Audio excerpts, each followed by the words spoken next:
आज मैं आपके सामने इंग्लिश का सबसे इम्पोर्टेंट टॉपिक वॉइस लेकर आया हूँ और आप लोग बिल्कुल मस्ती से पढ़िए।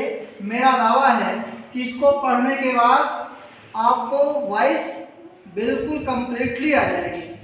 मेरे साथ जो है आज मैंने आपका प्रेजेंट इंडेफिनिट टेंस टॉपिक रखा है, तो एक एक करके आपको सारे टेंस की वॉइस मैं इसी चैनल पे बताने वाला हूँ और आप लोग ऐसे पढ़िए जैसे आपको बिल्कुल ना आता हो।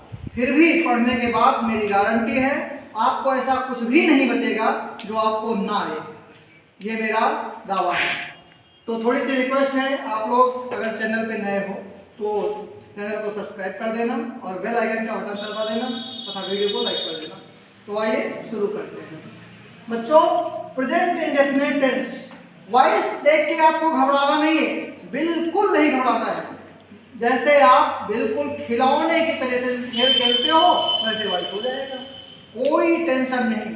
देखिए, आप जब प्रेजेंट इंडेफिनिट टेंस पढ़ते हो बेटा, तो सबसे मेन जो होता है वो होता है स्ट्रक्चर।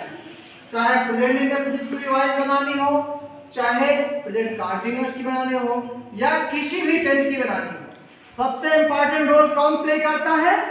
स्ट्रक्चर। बोलो, स्ट्रक्चर। कौन प्ले करता है? स्ट्रक्चर। तो हमें सबसे पहले यह देखना है कि एक्टिव का स्ट्रक्चर क्या होगा और पैसिव का स्ट्रक्चर क्या होगा। तो लुक एट द बोर्ड।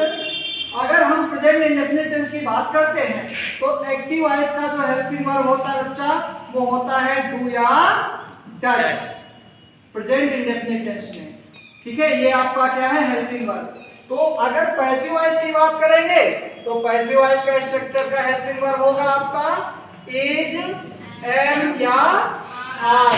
ठीक है, तो आप ध्यान दीजिएगा, अगर प्रेजेंट इंडेफिनिट टेंस आपने पढ़ा है तो सबसे पहले अफर्मेटिव सेंटेंस पढ़ते हैं। करेक्ट? क्या पढ़ते हैं? अफर्मेटिव सेंटेंस पढ़ते हैं। तो सबसे पहले वॉइस किसकी भी बनाओगे? अफर्मेटिव सेंटेंस की बनाओगे, राइट? तो अफर्मेटिव सेंटेंस बनाने के लिए हमें अफर्मेटिव की स्ट्रक्चर की आवश्यकता होती है। ओके, तो एक्टिव वॉइस का स्ट्रक्चर क्या है अफर्मेटिव में? सबसे पहले यहां आप लिख लीजिए affirmative sentence. Affirmative sentence, affirmative sentence. तो अफर्मेटिव सेंटेंस की स्ट्रक्चर जो बनेगा आपका, पहले नंबर पे सब्जेक्ट होगा। क्या होगा? सब्जेक्ट होगा। सेकेंड नंबर पे आपका अगर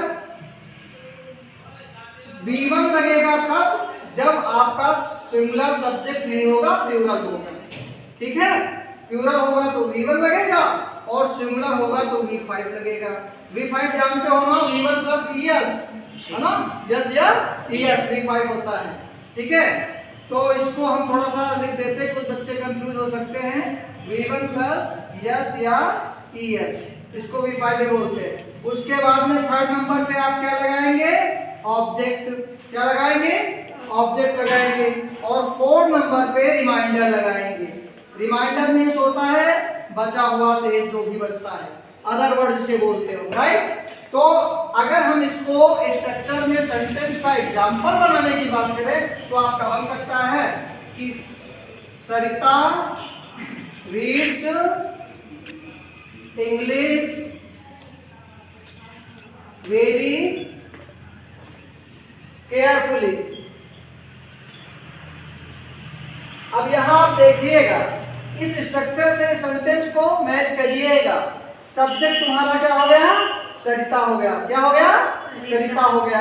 और वर्ब की फॉर्म क्यों लगी है? क्योंकि सरिता प्लूरल है। क्या क्या है? सिंगुलर है। जब सिंगुलर होगी तो कौन सी फॉर्म लगेगी? वर्ब की, या तो V5 लगेगी, है ना? तो V5 में अर्थात रीड में क्या जोड़ा गया? यस। क्या जोड़ा गया? यस। तो सरिता रीड्स और इंग्लिश बच्चों क्या हो गया? ऑब्जेक्ट। और वेरी केयरफुली क्या हो गया? रिमाइंडर हो गया, राइट? अब इसको पैसिव वॉइस का देखो कितना इजी है। सबसे पहले आप बेटा यहाँ पे लिखेंगे सब्जेक्ट। बहुत सारे इसका भी सब्जेक्ट कैसे लिखेंगे? तो हम कहेंगे बेटा सब्जेक्ट मत लिखो, ये लिख दीजिए ऑब्जेक्ट ऑफ एक्टिव वॉइस। यानी आपका जो एक्टिव वॉइस का ऑब्जेक्ट है उसको यहाँ सब्जेक्ट बना दो। अब यहाँ एक्टिव वॉइस का ऑब्जेक्ट क्या था? इंग्लिश था, राइट। अब आइए दूसरे नंबर पे आपको क्या करना है। पहली सीढ़ी आप चढ़ चुके, राइट। सेकेंड स्टेप पे आपको कदम रखना है। तो यहाँ पे हमने हेल्पिंग वर्ब लगाया क्या? इज एंड आर में से एक, तीनों नहीं लगाना है, मैं तीनों लगा दो। क्या लगाओगे? सिंगुलर है तो इज, प्लूरल है तो आर, और अगर सब्जेक्ट आई बनता है तुम्हारा तो क्या लगाएंगे? एम लगाएंगे। वेरी गुड, बहुत अच्छे पढ़ रहे हैं। अब आगे देखिए, आप लोग ये पढ़ने के बाद स्क्रीनशॉट ले लीजिएगा, और आप अगर चाहते हैं कि वॉइस इंडेफिनिट टेंस की, अफर्मेटिव सेंटेंस की बिल्कुल आ जाए तो वीडियो को बिल्कुल भी स्किप मत करिएगा और पूरा देखिएगा तथा वीडियो को लाइक और कमेंट करिएगा। तो आइए सेकंड नंबर पे आपको क्या बताया बेटा, क्या लिखोगे? हेल्पिंग वर्ब के रूप में होगा तो क्या होगा? इज होगा, और प्लूरल सब्जेक्ट होगा तो आर होगा, और आई सब्जेक्ट होगा तो एम होगा, राइट। थोड़ा सा मिस्टेक हो गया था। अब आगे देखिए, इसके बाद में थर्ड नंबर पे आप क्या लिखेंगे? वर्ब की थर्ड फॉर्म। ये चीज आपको माइंड करनी है कि वॉइस जहां भी होगी वर्ब हमेशा पैसिव वॉइस में थर्ड फॉर्म में ही होगी, ओके, चाहे जो टेक्स्ट हो। पैसिव वॉइस में वर्ब किस फॉर्म में होगी? थर्ड फॉर्म में होगी।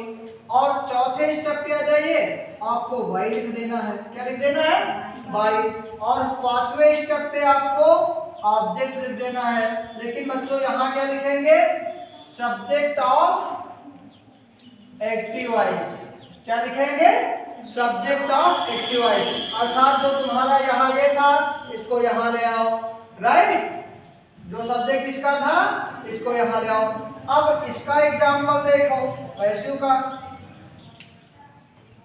पैसिव एग्जाम्पल कैसे बनेगा? ये इसके अकॉर्डिंग करेंगे आप, स्ट्रक्चर के अकॉर्डिंग। स्ट्रक्चर क्या कहता? सबसे पहले क्या लिखना है? सब्जेक्ट लिखना।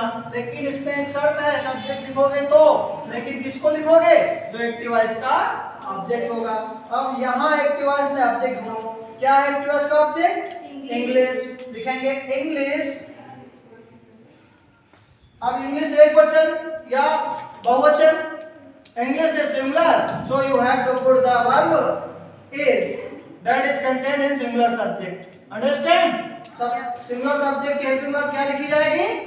is. और थर्ड स्टेप क्या बोलता है बेटा?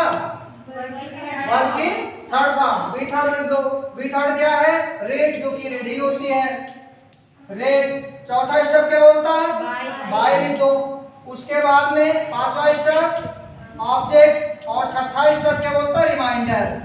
ठीक है, तो ऑब्जेक्ट क्या है? ऑब्जेक्ट में क्या शर्त है? सब्जेक्ट लिखेंगे एक्टिव वॉइस का। एक्टिव वॉइस का सब्जेक्ट क्या है? सरिता। और रिमाइंडर जो बचा उसको वही लिख देंगे। रिमाइंडर क्या है? Read by Sarita, okay. आगे जो वेरी केयरफुली है, ये आपका क्या बचा बेटा? रिमाइंडर। क्या बचा? रिमाइंडर। अब यहाँ एक चीज ध्यान देना, कुछ बच्चों के कमेंट में ये हो सकता है कि ये कह रहे हैं कि यहाँ पे सरिता तो चूंकि हर होगा, ऐसा नहीं है। अगर यहाँ पे सी होता तो इसका ऑब्जेक्ट पैसिव में ट्रांसफॉर्मेशन होगा, अर्थात एक्टिव वॉइस को पैसिव में हम इस प्रकार से चेंज करेंगे।